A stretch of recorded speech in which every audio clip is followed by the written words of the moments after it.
I will suggest a protocol by which you can achieve a better relationship to your activities and to your dopamine system. In fact, it will help tune up your dopamine system for discipline, hard work, and motivation. Hard work is hard. Generally, most people don't like working hard. Some people do, but most people work hard in order to achieve some end goal.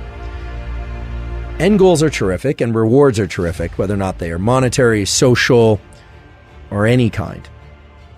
However, because of the way that dopamine relates to our perception of time, working hard at something for sake of a reward that comes afterward can make the hard work much more challenging and make us much less likely to lean into hard work in the future.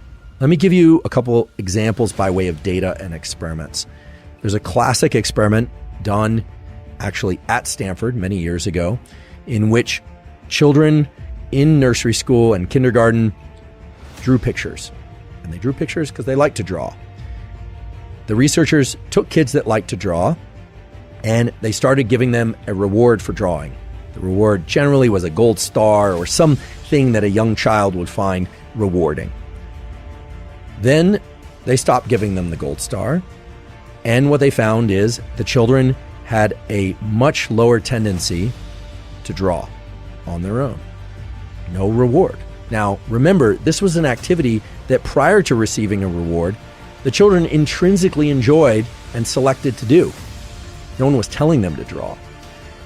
What this relates to is so-called intrinsic versus extrinsic reinforcement.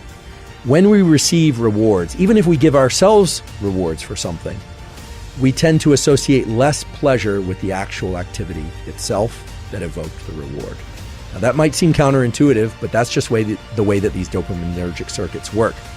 If you get a peak in dopamine from a reward, it's going to lower your baseline, and the cognitive interpretation is that you didn't really do the activity because you enjoyed the activity, you did it for the reward. Now, this doesn't mean all rewards of all kinds are bad, but it's also important to understand that dopamine controls our perception of time. When and how much dopamine we experience is the way that we carve up what we call our experience of time. When we engage in an activity, let's say school or hard work of any kind or exercise, because of the reward we are going to give ourselves or receive at the end, the trophy, the sundae, the meal, whatever it happens to be. So you can tell yourself the effort part is the good part. I know it's painful. I know this doesn't feel good, but I'm focused on this. I'm going to start to access the reward. You will find the rewards, meaning the dopamine release inside of effort if you repeat this over and over again.